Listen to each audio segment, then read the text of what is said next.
World of RPGs, episode 24, Brazil, part 2 of 2. Welcome to the World of RPGs, a podcast in which we travel around the globe and learn about the local role-playing game scenes. I'm your host, Mo Bartz, and in episode 24, we're returning to Brazil because this is a two-parter. So if you have missed the first part, which is about the history of role-playing games in Brazil, listen to that one first. Otherwise, we go into the specific games now. And I'm also welcoming back Stephanie, who was my co-host in the beginning. So now we've heard a bit about the history. It's quite a vibrant scene. Have you played any Brazilian games yourself? No, actually, when I moved to Germany, I was 4 years old, so I never had the chance. I know that my cousins played D&D, so we've talked about that quite a lot. As the guests have already said, the Brazilian role-playing scene was mostly influenced by Northern America, and there were a lot of original works that came to Brazil via import. As I have mentioned before, reading is a difficult part for a lot of Brazilians because they are not highly educated. A lot of people just have the first 4 years of school and then enter labor work. And books in general are quite expensive to buy. So a lot of translations arrive in the Brazilian market very late. And nowadays it's easier to get the material than it was way back then. So I remember going to Brazil in the 90s, and I always was on the lookout for collectibles, either books or collecting cards. As you may remember, we did the TNG cards back then, and I always wanted to buy them when I was somewhere in other countries because sometimes they were less expensive than in Germany.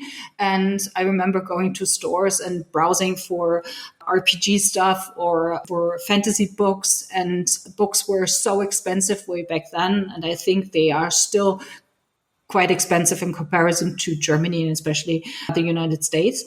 And I think that this is why I never got in touch with Brazilian role-playing games so far. I was very lucky because I got a hold of the author of the very first Brazilian role-playing game, and that is the next interview. I am Igor Moraes Esteves. I'm from Brazil, and I started playing in the mid-80s. It was a friend from school who actually knew someone who played in USA. It was an exchange student, and he took the books, showed me what Dungeons and Dragons basic set, the old red box, was like. I did not understand a lot at the time, but the moment I started playing, I was hooked, and I still am.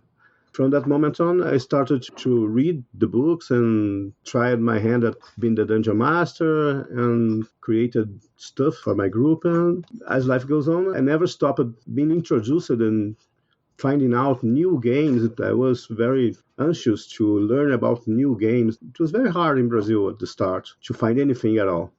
Anything we could get our hands on was a treasure. And we played lots of different games here at that time, but it was all imported at the start. So what did you do then in the early 90s to change it? Well, in the mid-80s, there was absolutely no way to get RPGs here in Brazil unless someone in tourism or as an exchange student went to USA, usually USA, and brought the books. But then the veer happened. It was already worked with comic books and started to import the games, lots of different RPGs. And I started to think, well, I would like to create my own RPG. And there's no RPG in Brazilian Portuguese. There was the Red Dungeons and Dragons basic red box from Portugal, but it was incredibly rare. And I thought, I think I can create a good system. I think I can create a setting, and I think there's people here in Brazil who would like that. I think at the time I thought I can start it in Brazil. I can give it a try. And there was a small group of like-minded friends of mine, and we joined. We were all at the end of our college days in 89 to 90. And we set off this task to create the first Brazilian RPG. That was our goal. And we worked very hard for 2 long years, created a lot of materials. Some we used, some we never used it at all. And we had the support of many friends of ours who were artists, like Thais Linhares, Eliane Betocchi. They now are professionals, but at that time they were beginners like us. We were able to have their help, and they gave us the drawings. We used all the drawings in the book. The first book, Tagma rule book, were free. We never paid for that. It was people who wanted to see a Brazilian RPG too, and were our friends. I created a few of the drawings, the worst ones. I'm not a great drawer, but we had to fill the space when we were finishing the book, and a few drawings were needed. Anyway, in 91, we thought about releasing it for Christmas, but it didn't work well. We had a tiny number of books. That's a strange story. The father of one of the authors had contacted a printing place, and they said that for our money they could not print the books, but we could do some of the work and make it cheaper. So the price for the printing was much lower than normal because we spent our weekends and most of the nights there doing the printing service. It was very weird. We worked very hard at the time. And surprisingly, when we published Tagma, a first Brazilian fantasy RPG, Devir was releasing GURPS. It's a great RPG. I love GURPS. And we thought a little weird because we loved GURPS. Everybody was a GURPS fan. But it was also our competitor at the moment. And Devir was, for our levels, a big player. We were nothing. We didn't even have a printing company. That mother for one of our friends of the RPG group had a printing company and allowed us to print a book by her printing company without paying her anything. She thought it was just a hobby or an amateur adventure, but the books sold quite well. We did a very strong work at advertising personally in all the gaming stores here or places that were not really game stores. They were comic book stores but had a small RPG section, and we went all of them to make gaming sessions and teach the game to people. And so we managed to sell pretty well. And with that money, we printed the next edition and started our own game company. Brazil is a huge country. So did you go to different parts of the country or just in one region? First, we started only in Rio de Janeiro and Niterói. Niterói is really close, one bridge away from Rio de Janeiro. And then we started traveling the country. We went to 7 to 8 states in South, Southwest. We never traveled to Northeast.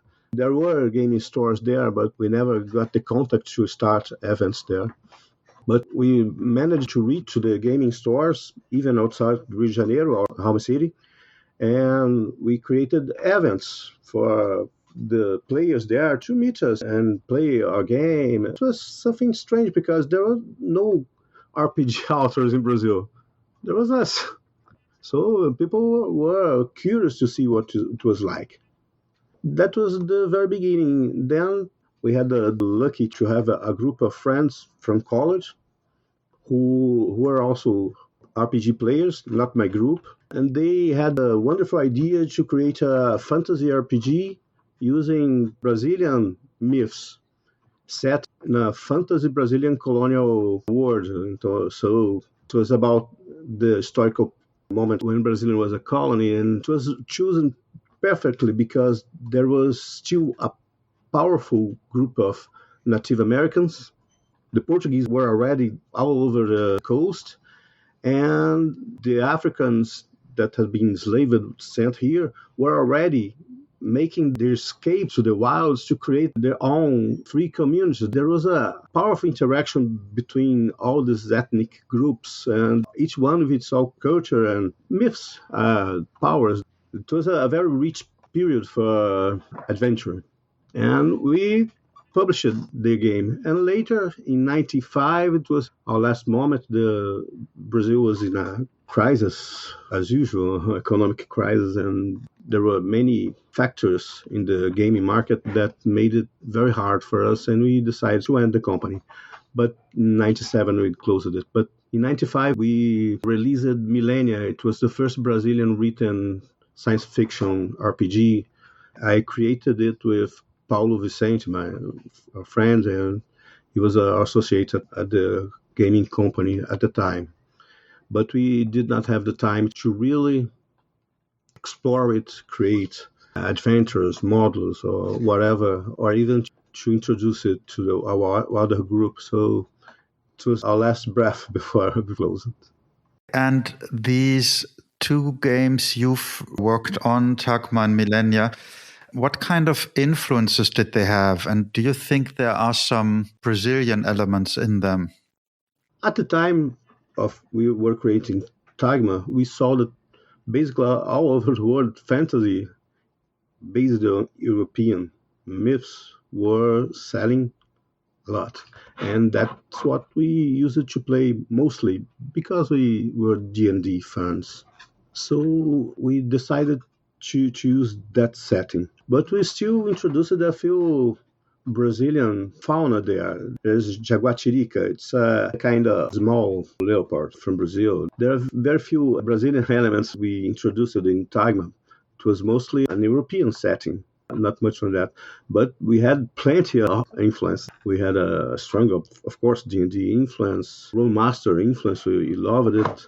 Even Star Frontiers had a spot on our minds when we created it. And there are plenty of things that you can recognize from other games. But I think at least that is a very innovative game for the moment. There are many gaming mechanisms and rules that were not normal at the time and are very, very cool to play with. We do not have hit points. We have physical energy and heroic energy.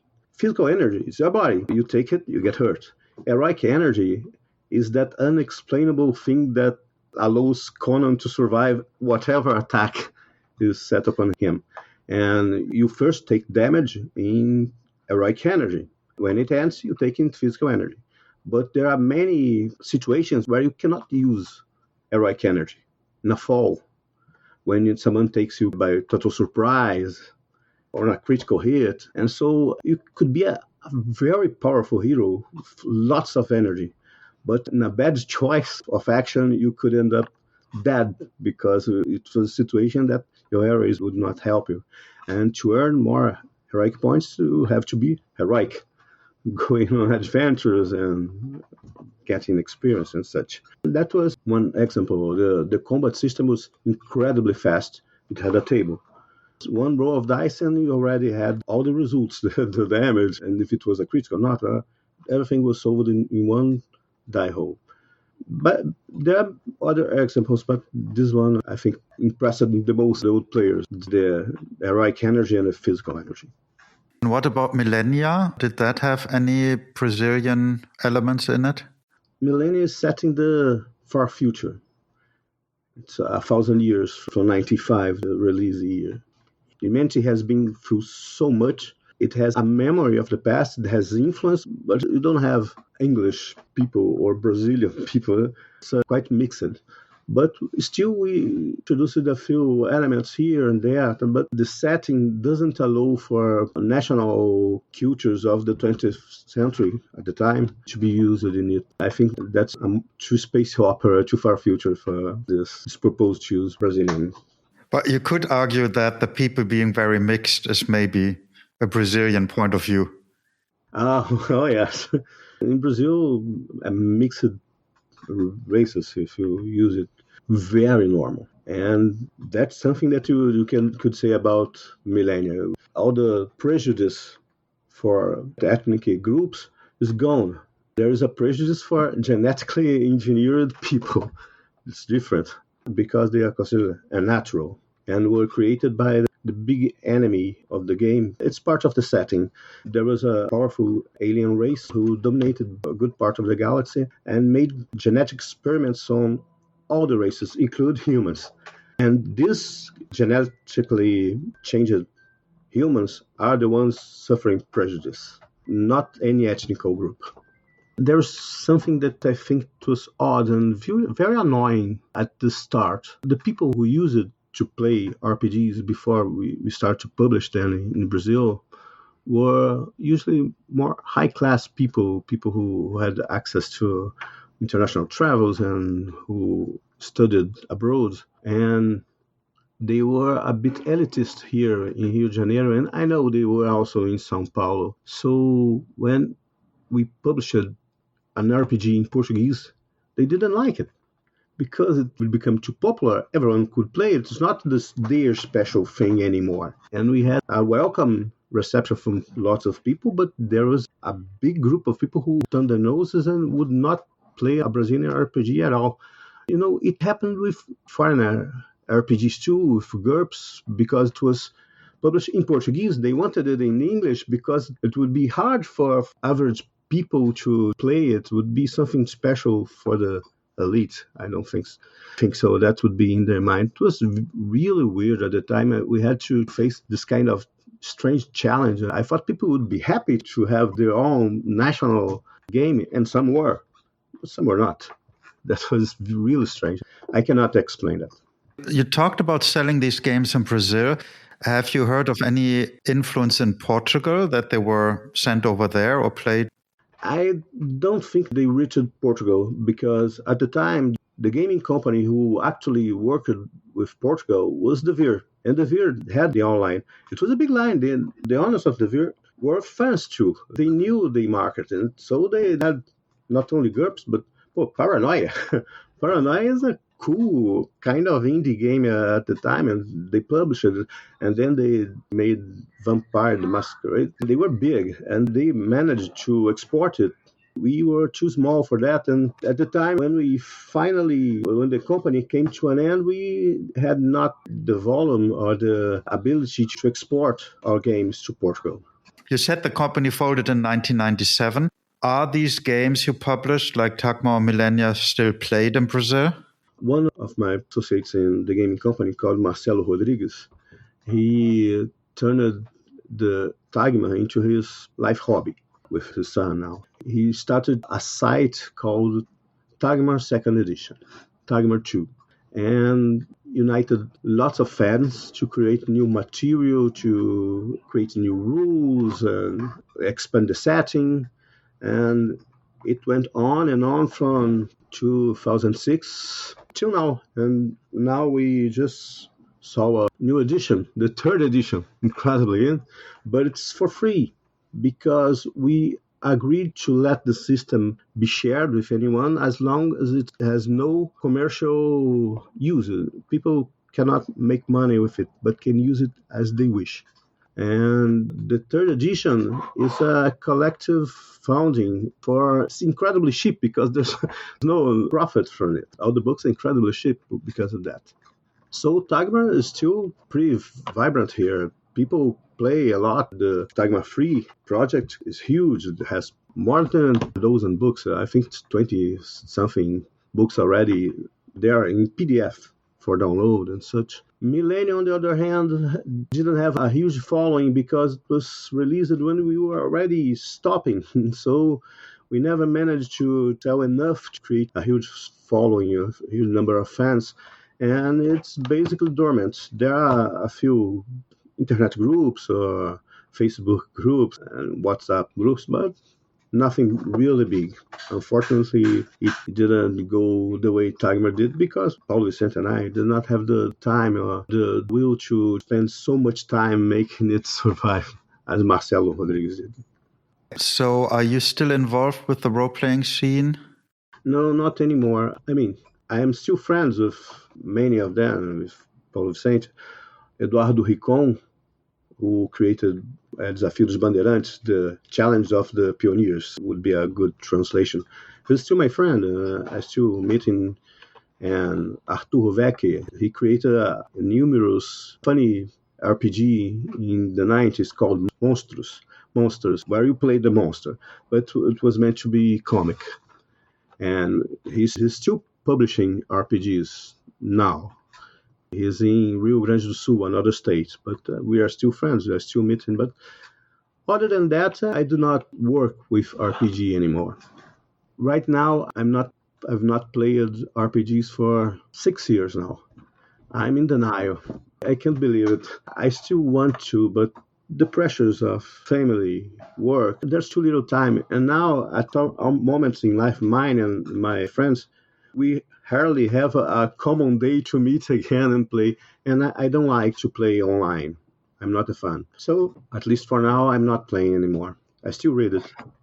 I brought a role playing a few weeks ago called Brancaleone. It's a Italian game, really cool. Quite based on the incredible army of Brancaleone, Brancaleone Armata, an Italian film from the 60s. I can recognize the influence there. I'm a huge fan of the movie or the film, and as I read it, it itches. I kind of think I need to play this, but I don't have the time. In which language did you read it? Oh, it's in English. The English. Okay. It's available in German now too, but it's originally in Italian. Now, another thing that's quite popular in Brazil is indie games. And the next person, I actually don't really have to introduce him because he's quite famous in the indie scene in general, not just the Brazilian. And Diogo Nogueira is his name. He also has his own podcast in which he interviews people about their game development. The interesting thing about this interview was you'll notice he talks about packing up his things and moving to Sweden. And he couldn't quite say why, because this was recorded in the fall of 2025. Turns out he moved to Sweden to work for the new World of Darkness relaunch. Whoa! Yes, so since December 2025, he's the lead game designer for White Wolf, especially their relaunch of the World of Darkness. And that's something he wasn't able to tell me back when I did the interview. And also he moved to Sweden for that. So let's listen to what he did before. My name is Diogo Nogueira. I'm a RPG game designer. I'm a game designer, not necessarily role-playing games, just most of the stuff I do is role-playing games. But I'm also a graphic artist, illustrator, and podcaster too now, apparently. I've published probably my most well-known work is House of the Blood King, which won Annie Awards in 2021. But I also have a pretty large library of my own games, my own works, my own independent role-playing game stuff. And then I've worked with publishers like Free League, Exalted Funeral, and others, Gaga Night Games. I worked with them for a long time, and I'm really, really a big fan of Alan Barr.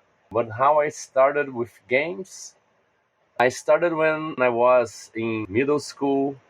I think I was elementary school. I don't know really the terms in English. I was about 8 years old or something. I was in a Catholic school, and the teacher had this great idea for the extra class, book for the kids to read for that semester to be chosen by the kids. So one of the kids suggested Death Trap Dungeon, the game book by Steve Jackson, fighting fantasy book. And, of course, all the kids chose a name called Death Trap Dungeon, because why not, right? So we had to read Death Trap Dungeon in our school. And I became fascinated with it because it was a book like you could choose what to do when you had a character. And I started consuming a lot of fighting fantasy books. And by the time I was about 9 years old, we moved to another building, and some older kids saw me playing fighting fantasy books, and they asked me, oh, do you like fighting fantasy books? Why don't you play this game we like? It's kind of like the game book, but it have way more freedom. You can do any character the way you like it, and you don't have to choose between options. Like, you can invent what you do. And that sounded really great. And my first game that we played was the first Brazilian RPG. My first RPG that I ever played was Tagmar. My character died in the first session, like a critical hit, cut his leg off. But it was awesome. Like, after the session, we went to the building's yard and we burned my character sheet like in the dirt. And I was hooked from that point on. The first game I bought and read and played was that D&D Challenger box from the 90s, the black with the red dragon one. It was the first D&D thing to ever be released in Portuguese here in Brazil. So that's the one I got. I didn't really understand it very well, but it was really exciting, and I played it for a long time. And from then on, I played pretty much almost everything that was released here up until maybe the 2000s. And then I went to college and started playing a little bit less because I wanted to get myself to arts and stuff that I was studying. But when I got back to gaming and I got a job and I had money again, I say, hey, let's play again. Right now I have money, I can buy books. And I got back, got into D&D 4th edition. It wasn't for me. And then I discovered the indie scene, both the Forge and the OSR. So I got into both the very narrative-driven games and the very let's go back to the origins of this stuff games. And I never really quite understood why they seemed to not like each other because I felt they were very similar in the spirit of experimenting with stuff. So how's the independent scene in Brazil? It's really strong. We have many authors. A lot of them I'm a fan of, and I think the world should have the chance to know their work. I once wanted to move from Brazil. I wanted to go to Portugal to open a publisher and release the work of these people, these friends that I have here that have amazing games. Well, now that I'm moving to Sweden, maybe I can open my own publisher there and publish my friends' games. That could be something exciting to do too. It's very alive and very creative, and people explore a lot with rules, with themes, with Brazilian-inspired games and culture. It's getting stronger every year, our convention. It's a small convention compared to American conventions and international conventions, but it's also growing every year. Every year it gets bigger. Every year we have new publishers, new authors. I think it's very exciting. As it's on the outside, I think Brazil is living in a globally connected world, so it's kind of reflect some of the stuff that is happening outside here. You see the same effect with streamers releasing games, but you also have that very nerdy, indie, very impressionist games being released by authors who are not on the mainstream media of RPGs, but which makes very poetic and dramatic games. It's a vibrant community, I would say. Can you give an overview of your own games? Well, I've been professionally making games for about 10 years now. I kind of can't stop. I have this fascination for like sword and sorcery, like pulpy sword and sorcery, inspired by the Appendix N. I only discovered the Appendix N not because of Dungeons and Dragons, because when I started playing Dungeons and Dragons, the Appendix N wasn't a reference for D&D anymore. The list of books from authors from the 30s and 50s, which it has, Robert E. Howard, Tolkien, Fritz Leiber, Michael Moorcock, Edgar Rice Burroughs, all these creators. I didn't know them. I only knew about their work because of Dungeon Crawl Classics and how they made me see fantasy as something fantastic again. Because of the years of playing D&D and all these fantasy games that are like D&D and World of Warcraft, fantasy was very much homogenic, very pasteurized, I would say. At least for me. I know a lot of people like genre fantasy, and it's very popular, but I wanted something that was more like weird. That fantasy made me feel that it was fantastic, that was not something commonplace. So these authors from way back in the past were very weird for me, and I became obsessed with this weird fantasy, this nonchalant approach to genre. You can have fantasy that has a little bit of science fiction, horror, humor. You don't have to fit into a box. So my games tried to do something like that. I made many games inspired by this. My first game was Sharp Swords and Sinister Spells, which I did in kind of a dare in a month. In November, I don't know if it's a worldwide thing. I think it's a United States thing. They do Naga Demon, which is National Game Design Month. So I challenged myself to make a game in 1 month, 64 pages or less, only using my own artwork or public domain artwork or free stuff. I didn't have money, but I can draw. I'm a designer, I'm an artist. And I was already doing some artwork for zines, and I saw a lot of people that were just like me. I was a fan of games. I wasn't like a game designer. I think I can do it too, and I did it. And it's still one of my most popular games. And right now I'm working on the second edition of this first game, my Sword and Sorcery game. But after that, I began doing like other kind of Sword and Sorcery games, but kind of changing stuff. My second game was Solar Blades and Cosmic Spells, which I call it Star and Sorcery, which is kind of Sword and Sorcery in the stars, like a sci-fi. And the other game was like a urban fantasy horror game, like in the modern age, but it's kind of Sword and Sorcery like, because you play as humans, you don't play vampires or wizards or something like this. So I call it Streets and Sorcery, always trying to keep the alliteration S and S because of Sword and Sorcery.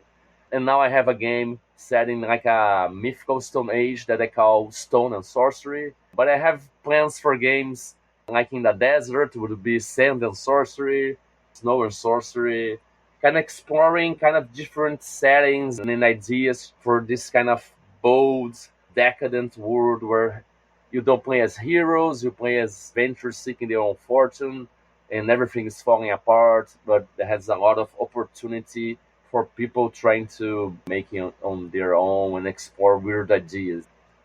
I don't think I have a type of game. Like I like to explore ideas. I have a game for kids that is made for play with kids and kids to play for themselves, like for their first game, which is inspired by the old Dungeons and Dragons cartoon. So you play as kids in a fantasy world trying to get back home. I have a game that is inspired by one of my favorite cartoons as a kid. You play as dinosaur space rangers protecting the galaxy from evil forces, like fascist broccolis, stuff like this. I saw that on the Exalted Funeral newsletter, but what cartoon is that based on? Dinosaurs. Oh, I don't know this one. It's an obscure cartoon from the late 80s, I think. I don't know, I loved it. I had toys of it. It's dinosaurs in spaceships. What more can you want? It's perfect. So I made a game about that. I have a game that hasn't been released yet that's inspired by my passion for Teenage Mutant Ninja Turtles.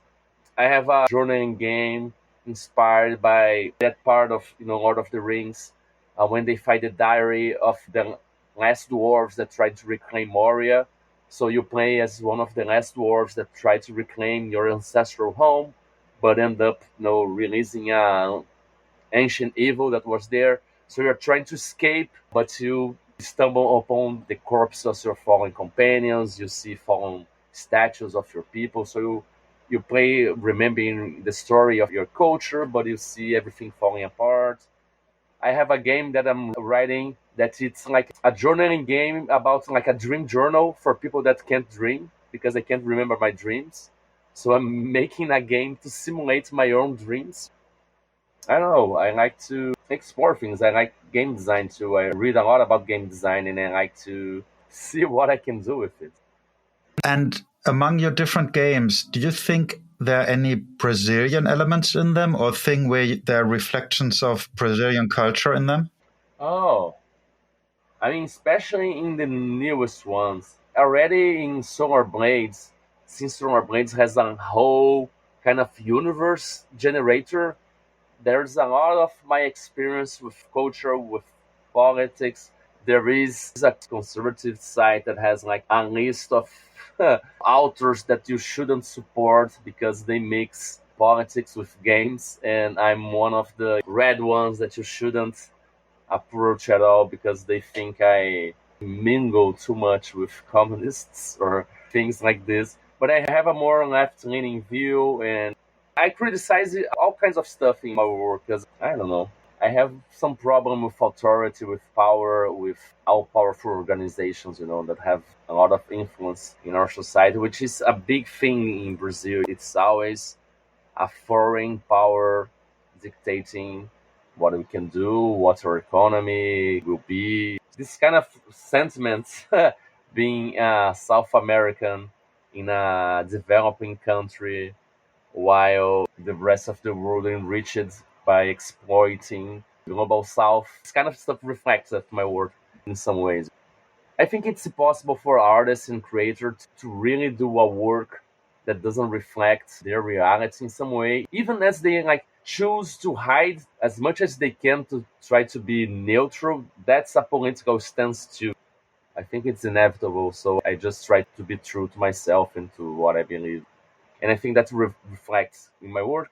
But nowadays, I'm really, for example, Primal Quest, developing setting and adventures that was inspired by native Brazilian culture, South American prehistory, the setting for Sharp Sword and Sinister Spell Second Edition, like the city state will be like a Lankmer mixed up with Rio de Janeiro, which is my city, which is a decadent city, which is a corrupt city, which is a city full of crime, full of sins, full of potential for adventure. I mean, Rio de Janeiro is very much like Lankmer, so I'm gonna explore that in my own setting. Yeah, I'm reading the books for the first time now. They are excellent. It has a wit to it, very exciting. It's fantasy, it's weird, it's sword and sorcery, but it's kind of witty and has this kind of humor to it that I don't see in a lot of authors from that type. So I really enjoy it. And you said you had worked with Free League and Exalted Funeral. I saw the Exalted Funeral stuff on the newsletter, but what did you do with Free League? I did an adventure for D1 Ring RPG. That's the one time I worked with them. I worked with Francesco Neptello, right, for Free League. And Exalted Funeral were your own books? Yeah, my own books. Sometimes I collaborate with other authors that publish with them too. They publish Old School Essentials, and I write for Old School Essentials as well. Then can you maybe say something about your own podcast? Oh yeah, I have a podcast called Weird Games and Weirder People. It's kind of a podcast of RPGs that isn't really about RPGs, but it really is in a way, because it's more focused on the creators behind the creatures. So I interview writers, illustrators, editors, sometimes podcasters, people that are doing creative stuff in the RPG space, and I talk to them about their creative process, their inspirations, the stuff that they like, stuff that moves them, stuff that worries them. We talk about mental health sometimes. We talk about sometimes drug use. We talk about religion. We talk about what they do in their day to day, like what is their routine of work, like how do you work? Do you work in the mornings? Do you drink coffee while working? I'm interested in how people make their work, and I think we can understand these games, their work better if we understand them a little bit better, I think. So that's the gist of the podcast. And the podcast was born kind of as an excuse for me to talk to creative people, because I realized that the few times I had the opportunity to go to conventions at Gen Con and GaryCon, my favorite part was when we had a break and we could go drink a beer or have coffee or have lunch and just talk to other creative people and talk about them, talk about us, talk about how do we make the sausage. And then that's the podcast. Since I can't go to conventions live in Brazil, I decided to every week try to talk to another creative person about doing creative things. And it's in English, isn't it? Oh yeah, it's in English because we talk with people from all around the world, right? So I think that's why I did it in English, and I mostly write in English, even though I'm from Brazil, I'm Brazilian, and I know there's a lot of people here that complain that I don't write in Portuguese, but it has allowed me to connect with people that I admire, creators that became really close friends, and with people from all around the world. And I don't think if I only focused on writing in Portuguese, which I know it's my native language and etc., but I don't think I would have met so many wonderful people and connect to a much larger community. I want to add that I'm very happy being an independent RPG creator for about 10 years. I'm finally taking a job in the industry. I'm going to start working full-time with RPGs in a few months, so I'm very excited, but I will continue to do on my own projects, and the podcast will continue. So if you can follow me on social media and check out my podcast, in most places I am on Diogo, Diogo _ Old Skull, OLDSKULL. And my podcast is Weird Games and Weirder People. Check it out. I interview a lot of amazing people, from people that are just beginning, just releasing their first games, to like legends in the industry that I don't even know how they allowed me to interview them, but they are there. I'm very excited. I'm continue to do this, so check it out. And if you can support my work there too, it really helps. And thank you for inviting me, Moritz. It's always great to talk about good stuff that we do in our history, in this how is being a Brazilian game designer in the RPG space. Thank you. Finally, I talked to another indie developer who I met because I became aware of his crowdfunding campaign and wanted his book. My name is Cesar Capacli. I'm a Brazilian TTRPG designer. I've been doing this full time for the past 4 to 5 years. I started playing games in 1994, I believe. My first introduction to the game was with AD&D second edition introductory set that was published in Brazil called First Quest. It was a box set with pre-made characters, and it came with a CD with audio from parts of the adventure, the characters talking in character, sound effects and everything, even some dungeon crawling tile sets. So I was hooked since then, and I've been playing for the majority of the past 30 years or so through a variety of different systems. So what kind of games do you usually play? Nowadays, I'm mostly focused on indie games. I think the most experimentation and novelty and creativity that can be found, we find in niche, unique games. I like to browse itch.io and pretty much look at the top physical games or the new physical games that have been published. Look around, download something that I find cool, especially if they offer solo rules so that I can try it by myself. And luckily learn a thing or two that I can steal and then perhaps repurpose and get inspired to create my own stuff. So it's hard to nail down what I play right now, but mostly small indie games. Of the larger, bigger titles, I think it's still indie, but I think Ironsworn and its series of games is the largest game that I play more regularly. Okay, since you said you're interested in indie games, let's get right to the topic. So you've worked on a couple of indie games. Can you talk a bit about them? So yeah, it's been 4 years of intense production. I've released more than 40 games since I started doing this full time in all sorts of medium and size. I think I have games that are just one-page RPGs, and I have games that are 300 plus pages.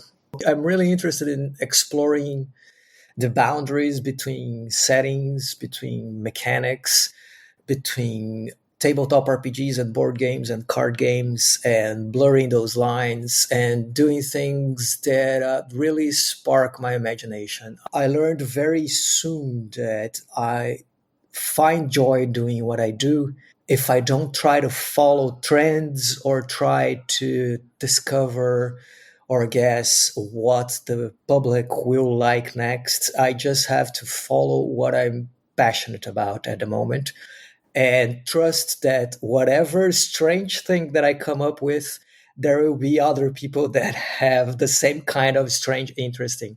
And it has been working out so far. Even like my most strange games, like the one that you play while you're sleeping, there has been people that reported back saying that they play that. Yeah, it's even advice for people that are trying to publish their games. Don't try and guess what will be a success. Just follow your passion, and whatever you do with honesty, I think people that are interested in that will find and resonate with the honesty that you put in your game. Okay, I'll have to ask, a game you play while you're sleeping, do you mean like when you have lucid dreaming? I mean exactly that, yes. Okay, I'll have to try. I sometimes do lucid dream. I'm kind of not bad at that, so I will have to check it out. Actually, I did see your games in print when I was in Germany last month on vacation at Highlander Games in Bremen, and I almost bought them. And then I remembered, wait, during your crowdfunding, I actually ordered some, and I didn't know which ones, so I didn't buy them there. But I have seen them physically in a German game shop. Yeah, that's a recent development. The one with the piano. Oh, Midnight Melodies. Right, cool.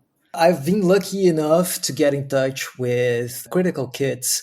It's a UK-based publishing house, and they found out about my games via a common friend. I was introduced to them, and they were very generous to decide to carry some of my published games previously, because my publishing scheme up until now was only releasing a PDF and offering a print-on-demand link for people to buy it at cost. So I don't get any revenue from the physical copies. But since I am offering it as print-on-demand, if people want to buy it, they do it by themselves, get it shipped to their houses. Deal is done. But then when I talked to Tim from Critical Kid, he said that he had the interest to publish some of my games, even from my backlog.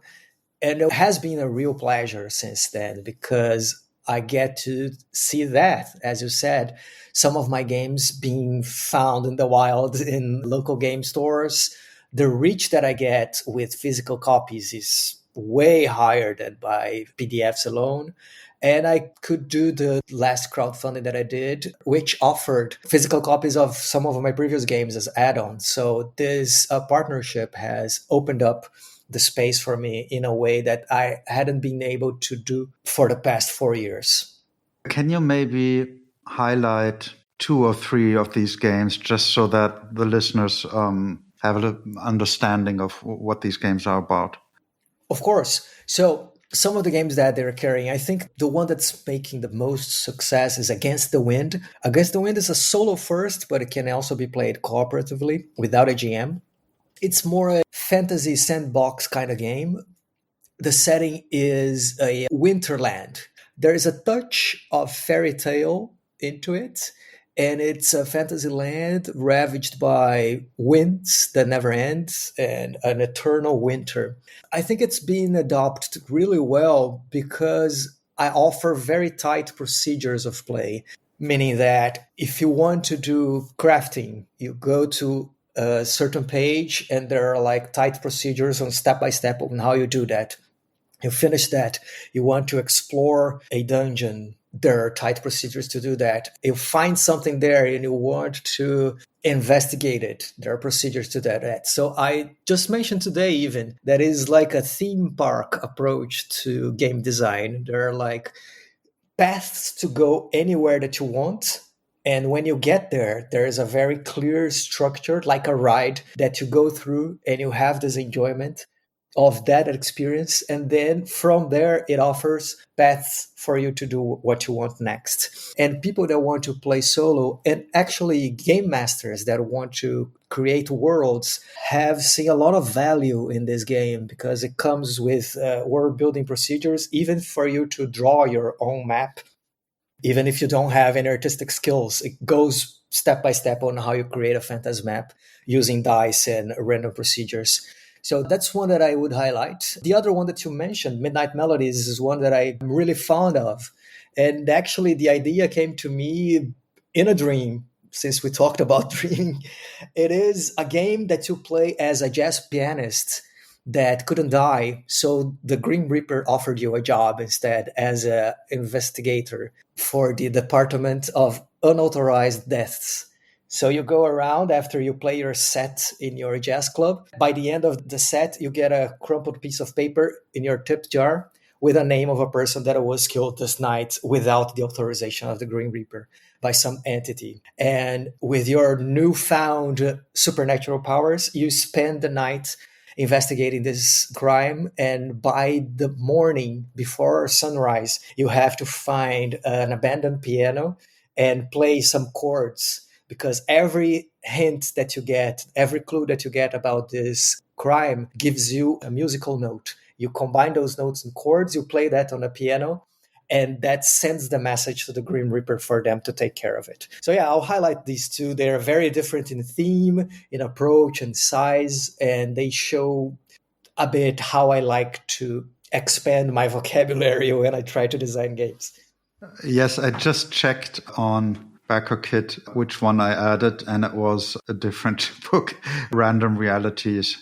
Oh, that's been a success among game masters and solo players because it's a toolkit of oracles. I have like more than 4,000 entries, and you just flip to a page, grab an inspiration on the go. So, yeah, people have been using this quite a lot. And me too, while I play with my home group, I use this thing all the time to improvise on the spot.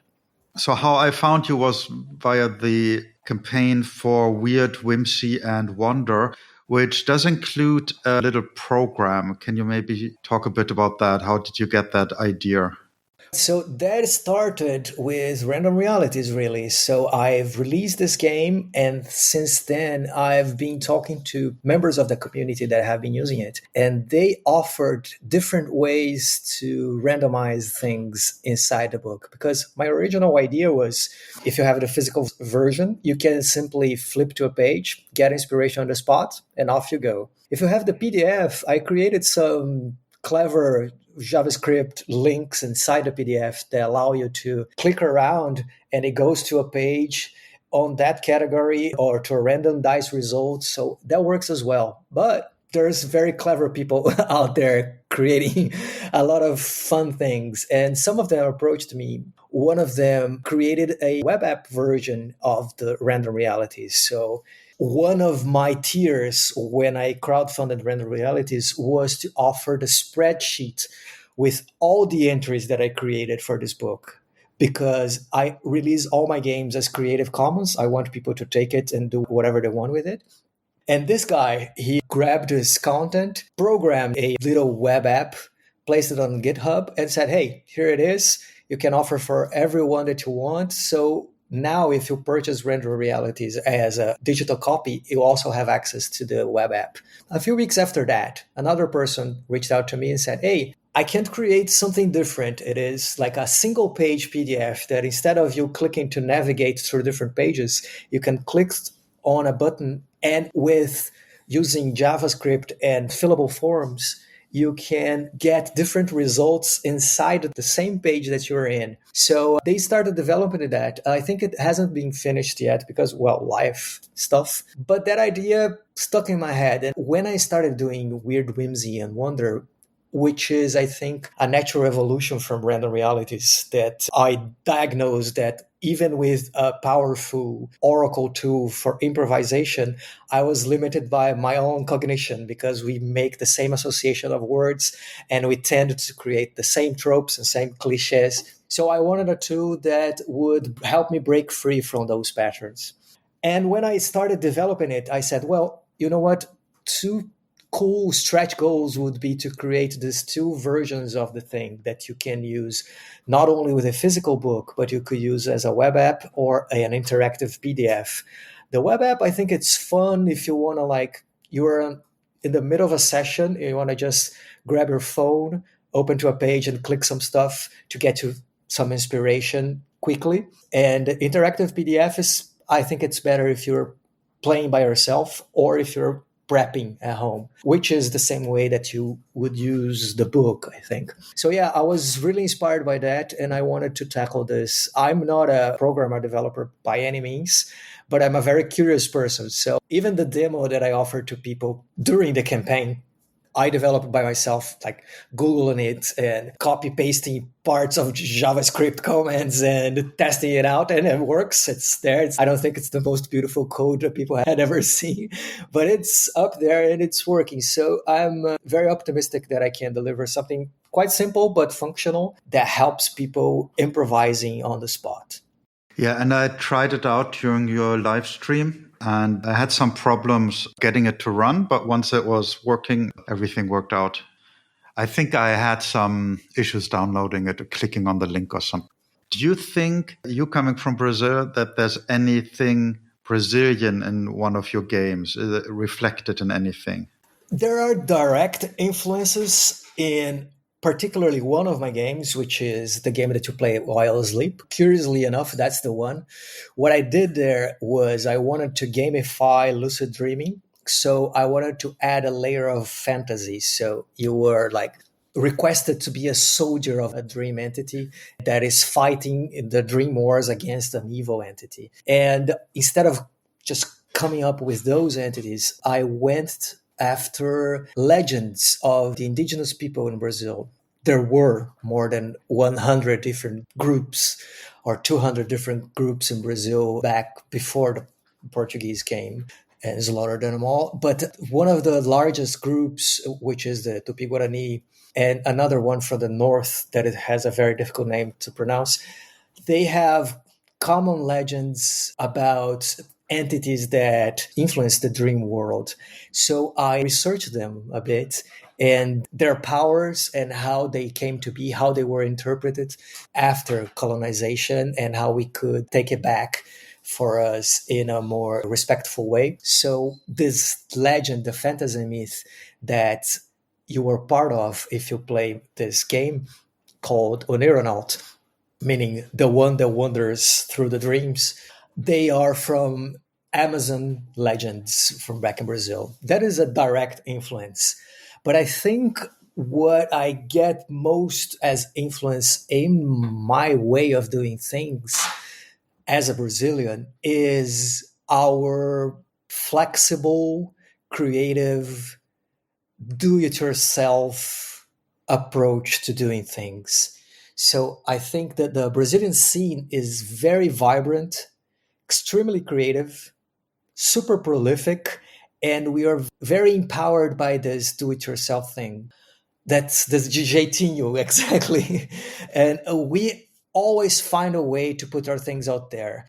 Sometimes just because of the nature of us doing things, and as you know, constraints breed creativity. And we grew up in the 90s not having access to most of the things that would allow us to play RPGs. Language barriers, economic barriers, everything was very expensive, but we always find a way. And we would fan translate some games, would photocopy parts of books to distribute to our players. When we want to make something, we are not people known for very specific specializations. Rather, we like to tackle all the aspects of a production. I think employers that employ Brazilians abroad are always amazed by we don't get stuck in, oh, this is my role. I won't do anything that is beyond what I was hired to do. Brazilians, like if you're in an office, you're going to make coffee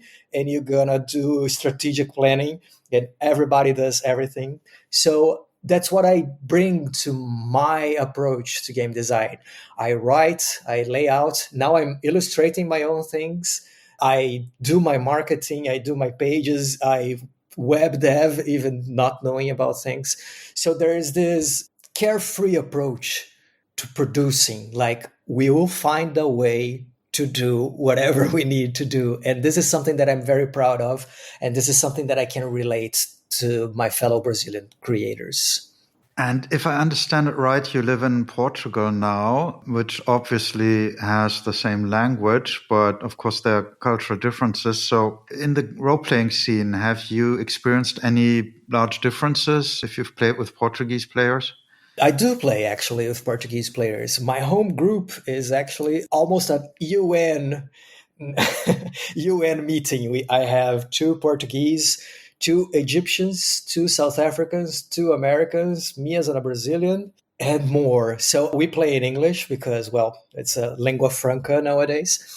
But not only am I in Portugal, I'm on an island in the middle of the ocean. So that is another layer of a cultural difference. I think mainland Portugal has a more active scene, especially because the cities are larger, like Porto or Lisbon. So they have events, they have groups and everything. Here in Madeira, we don't even have a game store. We used to have one. We went bankrupt. And we have a Discord server for RPG Portugal in general with one channel for Madeira. And I see people trying to organize some groups.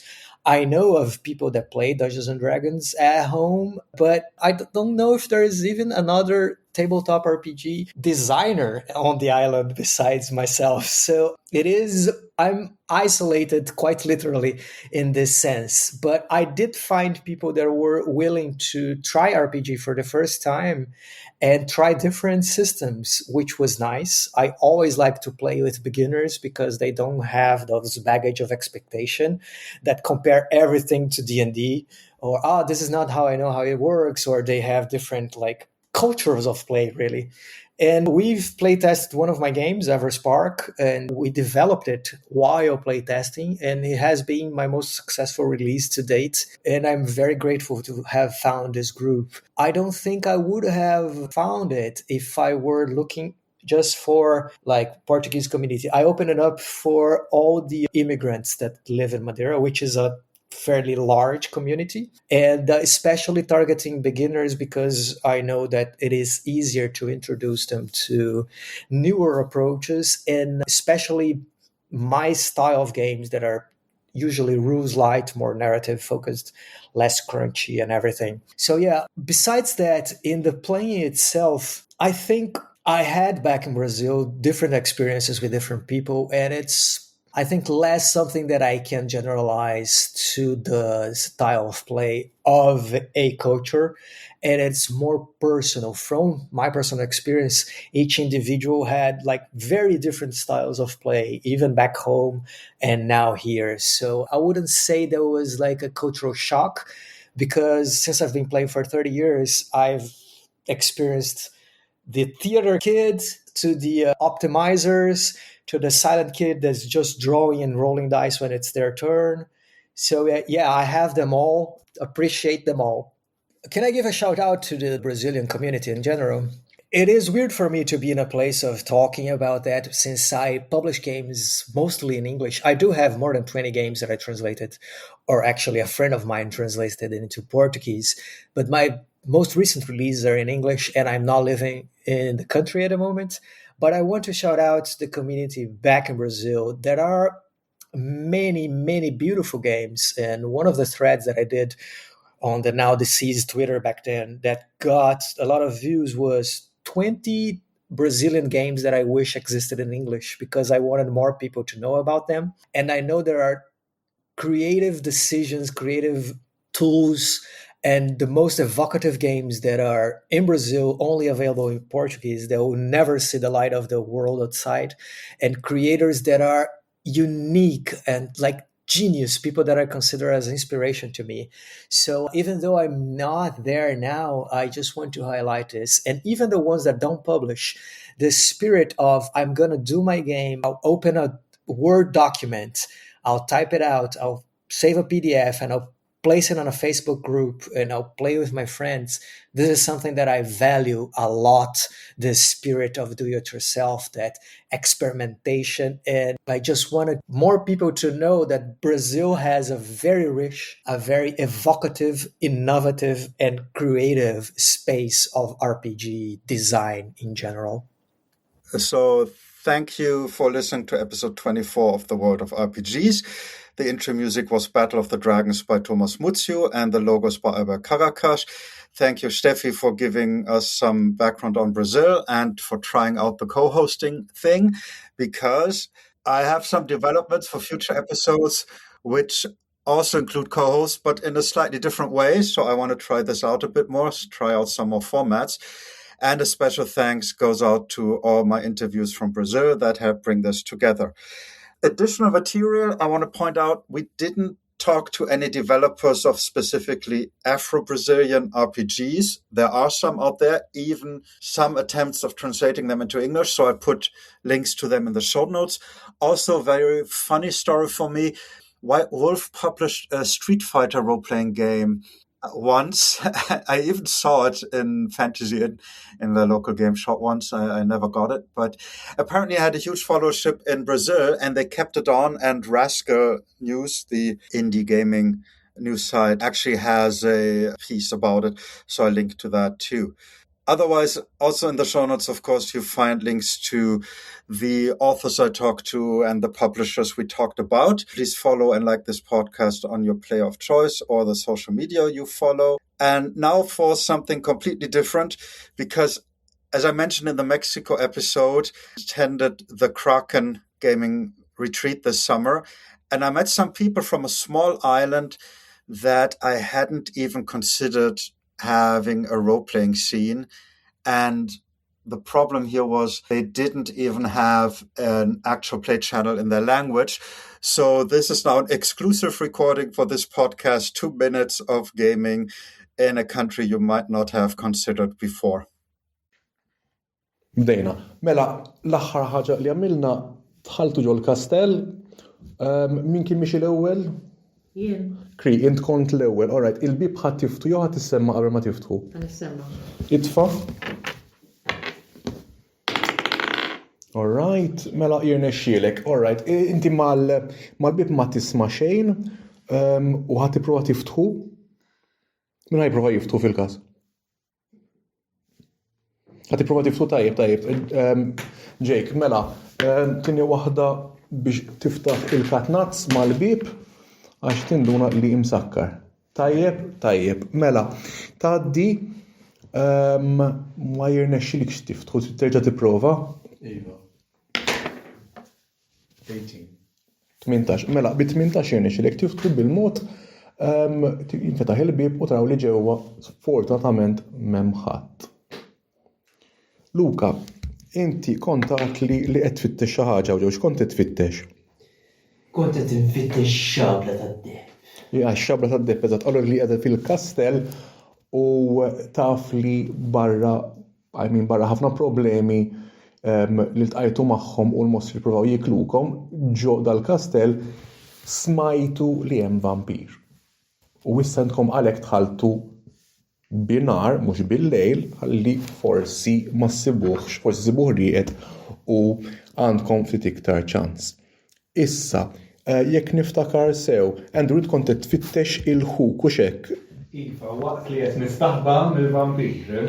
Għax inti iltqajt miegħu diġà fil-fatt dan huwa l-istess vampir li qatel missierkom li inti taf li ħuk mill-lider ġie hawnhekk biex ifittxu u qiegħed hawnhekk inti biex tieħu lura il-ħuk u forsi jekk jirnexxilek toqtlu wkoll tkun ħlist il-familja tiegħek minn dan il-vampir li qed jaħqarkom. Tajjeb. Ma nsibu tal-biża' ħafna. Naturalment tibża minnu għax dan huwa mhux xi ħaġa ta' kuljum mhux xi jors li tipo tiġġieldu u daqshekk. Mela, Kri, inti fejn ħadd tidħol hemm ġiex bibien l-emin u xelluk li ma ħadd L-ewwel nara jekk hemmx nasess ma' bibien.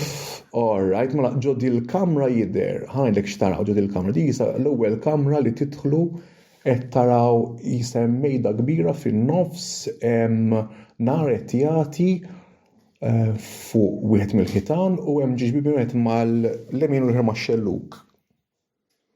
It-tnejn li huma jidhru bibien normali mingħajr l-ebda nases mingħajr l-ebda ornamenti m'hemm xejn interessanti żejjed magħhom. Xaqt lejn l-emin.